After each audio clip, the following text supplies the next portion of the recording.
कुछ वीडियोस देखने में बहुत प्रोफेशनल लगती हैं और कुछ एग्जैक्टली सेम सॉफ्टवेयर में एडिट होने के बाद भी नॉट सो प्रोफेशनल। तो ये बात तो क्लियर है कि कौन सा सॉफ्टवेयर यूज कर रहे हैं उससे फर्क नहीं पड़ता, तो फर्क पड़ता किससे है? डिफरेंस सॉफ्टवेयर का नहीं है, प्लगइन्स का नहीं है, इवन क्रिएटिविटी का नहीं है। डिफरेंस होता है उन छोटे छोटे डिसीजंस में जो मुश्किल से 5 मिनट लेते हैं। तो आज की वीडियो में ऐसी ही 5 ट्रिक शेयर करने वाला हूं जो मैंने क्लाइंट प्रोजेक्ट्स, यूट्यूब वीडियोस और हजारों आवर्स एडिटिंग करके सीखी हैं। और इनमें से अगर एक चीज भी आपने अप्लाई कर ली तो आपकी वीडियोस इंस्टेंटली एक्सपेंसिव लगने लगेंगी। तो चलिए शुरू करते हैं हमारी ट्रिक नंबर 1 से। Add texture to every graphic. Not every but almost every. सबसे पहली मिस्टेक जो बिगिनर्स करते हैं कि उनके ग्राफिक्स बहुत ज्यादा क्लीन होते हैं। ये तो अच्छी बात है ना, ये सुनने में ही अच्छा लगता है, रियलिटी में नहीं। एक इंटरेस्टिंग स्टडी है ह्यूमन परसेप्शन के ऊपर, जिसमें रिसर्चर्स ने फाइंड किया कि ह्यूमन ब्रेन टू परफेक्ट चीजों को सबकॉन्शियसली रिजेक्ट करता है, because in reality nothing is perfect and clean. Paper पे टेक्सचर होता है, वॉल पे टेक्सचर होता है, कैमरा फुटेज में भी ग्रेन होता है। इसको अनकैनी वैली इफेक्ट भी बोलते हैं। ओरिजिनली ये रोबोटिक्स में डिस्कवर हुआ था, बट ये फ्लैट ग्राफिक्स पर भी अप्लाई होता है। अगर कोई चीज बिल्कुल परफेक्ट है, जैसे हमारे मोशन ग्राफिक्स एकदम परफेक्ट, एकदम क्लीन, साफ सुथरे लग रहे हैं, तो हमारा ब्रेन ऐसी चीजों को बिना सोचे समझे फेक कंसीडर कर लेता है। गेम्स में 3D मॉडल्स पे लिटिल इंपरफेक्शंस ऐड किए जाते हैं ताकि वो रियल फील हो। हाँ, न्यू ब्रूटलिज्म जैसी ग्राफिक स्टाइल में टेक्सचर उतने ज्यादा यूज नहीं होते, हालांकि थोड़े मिनिमल टेक्सचर आप वहां भी यूज कर सकते हो। बट न्यू ब्रूटलिज्म जैसी स्टाइल का भी मेन पर्पस होता है to rebel against too polished और टू परफेक्ट विजुअल्स। ठीक है, समझ गया, पर करना कैसे है? जितना ज्यादा प्रीमियम भी आपकी डिजाइन को बना देता है, उतना ही आसान है इसे करना। अपने मोशन ग्राफिक्स कंप्लीट होने के बाद एक नॉइज लेयर ऐड करो, ओपेसिटी 10 से 15% रख दो। इतना सा चेंज ग्राफिक को ज्यादा नेचुरल बना देता है। अगर और लेवल अप करना चाहते हो तो पेपर टेक्सचर्स, फिल्म ग्रेन या क्लोथ टेक्सचर्स यूज कर सकते हो, डिपेंडिंग ऑन आप स्क्रीन पे क्या दिखा रहे हो। किसी इमेज को प्रिंटेड वाला फील देना है, वी यूज हाफ टोन। अगर रियल वीडियो से ग्राफिक को मैच कराना है, वी यूज नॉइज या ग्रेन।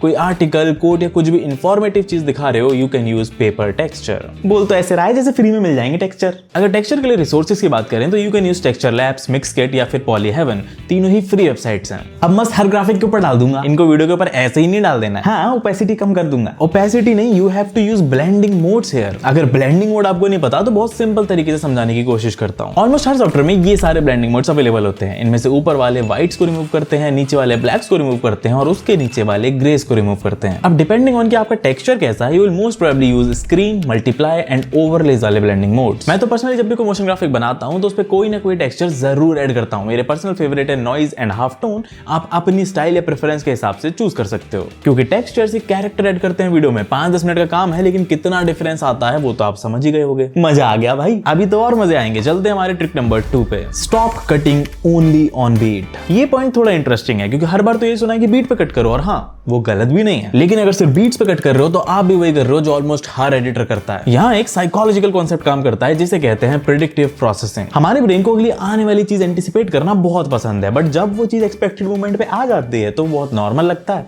और ना मजा आता है ना कोई इंपैक्ट। मेरे को तो बहुत मजा आता है, लेकिन वही जब कट थोड़ा डिफरेंट आए, बीट से थोड़ा पहले या बीट के थोड़ा बाद, तो व्यूअर के लिए काफी नई और अनएक्सपेक्टेड चीज हो जाती है। अगर एक सिंपल एग्जांपल दूं तो म्यूजिक में बीट से पहले एक वेव फॉर्म राइज करती है, एक एंटीसिपेशन बिल्ड होता है। कई बार वो बेटर पॉइंट होता है कट करने के लिए, जैसे मैं अपने सेक्शन इंट्रोज में करता हूं। इंट्रो ग्राफिक पहले आ जाता है बट म्यूजिक की बीट थोड़ा सा डिलेड आती है। ये चीज अटेंशन ग्रैब करने के लिए बहुत काम आती है और थोड़ी यूनिक और डिफरेंट फील भी दे देती है। तो बीट पे कट करूं या नहीं? देखो, मैं तो वही बोलूंगा जो मैं हर बार बोलता हूं, there is only one rule in editing, that there is no rule. नए इफेक्ट्स, नई ट्रिक्स, नई एडिटिंग स्टाइल्स तभी निकल के आती हैं जब लोग पहले से एग्जिस्टिंग रूल्स को ब्रेक करते हैं। इन्फॉर्मेटिव वीडियोस में कोई फंकी म्यूजिक यूज नहीं करता, मैं करता हूं। सब लोग बैकग्राउंड में वार्म ऑरेंज कलर की लाइट यूज करते हैं सिनेमैटिक्स के लिए, मैं जस्ट उसका अपोजिट ब्लू कलर यूज करता हूं। सब लोग बीट्स पे कट करते हैं और वो तो अभी बताया ही। तो मतलब तू खराब करता है सब कुछ, ये नहीं बोला मैंने। अब तीसरी ट्रिक पे जाने से पहले एक बहुत ही इंपॉर्टेंट बोनस पॉइंट अपनी वीडियोस को एक्सपेंसिव फील कराने के लिए, avoid over used music tracks. अगर वही no copyright over used famous songs use करे जा रहे हो जो सब लोग करते हैं, तो कितनी भी अच्छी एडिटिंग कर लो, वीडियो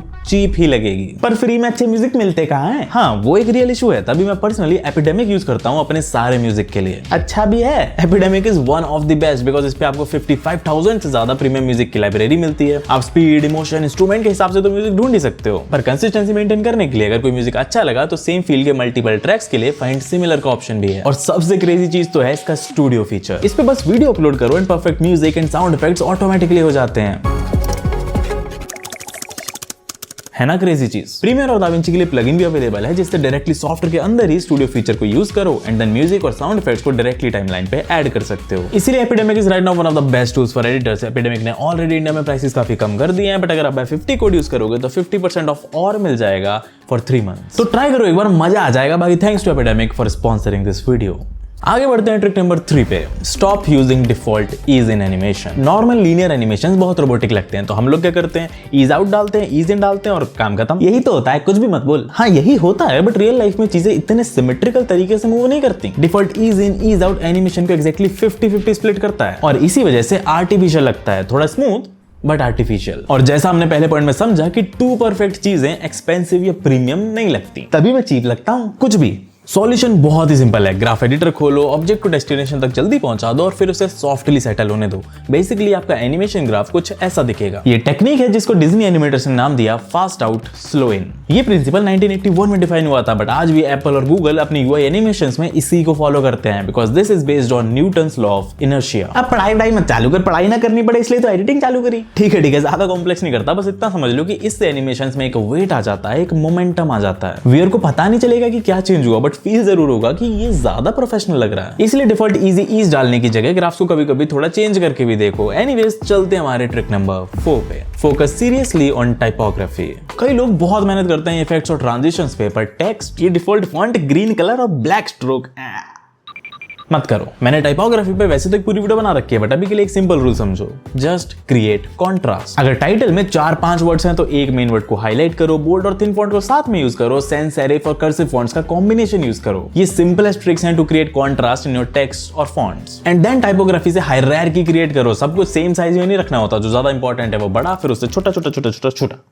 थोड़ा अच्छे से डिटेल में समझने के लिए ये वाली वीडियो देख लेना, बिकॉज टाइपोग्राफी जब इंटेंशनल होती है तो वीडियो ऑटोमेटिकली बहुत एक्सपेंसिव और प्रीमियम लगती है। मेरे को तो सस्ती चीजें पसंद है, फालतू लोगों की बातें इग्नोर करते हैं और चलते हैं हमारी लास्ट ट्रिक पे। थोड़ी कॉम्प्लेक्स है तो ध्यान से सुनना। Trick number 5, stop animating everything together. Mostly beginners की मोशन ग्राफिक में एक बहुत ही बड़ा इशू होता है कि स्क्रीन पे दिखने वाली सारी चीजें एक साथ एनिमेट होती हैं। टेक्स्ट, आइकन्स, एलिमेंट सब साथ में आ रहा है। टीम वर्क बोलते हैं इसको। तू रहने दे प्लीज। Here's the trick, चीजों को हायरार्की के बेसिस पे एनिमेट करो। पहले मेन टाइटल, फिर नीचे के icons and then the last text. इससे क्या हो जाएगा, एग्जांपल दिखाता हूँ। ये पहला मोशन ग्राफिक सब कुछ एक साथ एनिमेट करके, और ये दूसरा थोड़ा सा एनिमेशन ऑफसेट करके। थोड़ा और प्रीमियम दिखाना है, आइकन्स के एनिमेशंस को भी थोड़ा सा ऑफसेट कर दो। अपने आप देख लो डिफरेंस, मैं कुछ नहीं बोल रहा। अब चाहे Apple ads, high end motion designs या फिर यूआई एनिमेशंस, कुछ भी देख लो, ये टेक्निक हर जगह फॉलो होती है टू गाइड योर आईज कि पहले कहां देखना है और फिर कहां। अच्छे मोशन ग्राफिक्स का मतलब सिर्फ मूवमेंट्स या एनिमेशंस नहीं होता, it is to direct attention. भाई ये तो क्रेजी ट्रिक्स हो गई है ना। और क्या बोलना था मेरे को? हो गया इतना काफी है। तो अपने नेक्स्ट प्रोजेक्ट में ये 5 चीजें अप्लाई करके देखो and your videos will instantly look expensive. Same software, same timeline, same editor, बस आपकी अप्रोच इतना ज्यादा डिफरेंस क्रिएट कर देती है। अगर इस वीडियो से आपको कोई एक भी नई चीज सीखने मिली हो तो यार प्लीज लाइक कर देना, एक प्यारा सा कमेंट कर देना और सब्सक्राइब तो आप कर ही दोगे, आई नो। बाकी मैं मिलता हूं आपसे अगली वीडियो में, तब तक के लिए टाटा बाय बाय।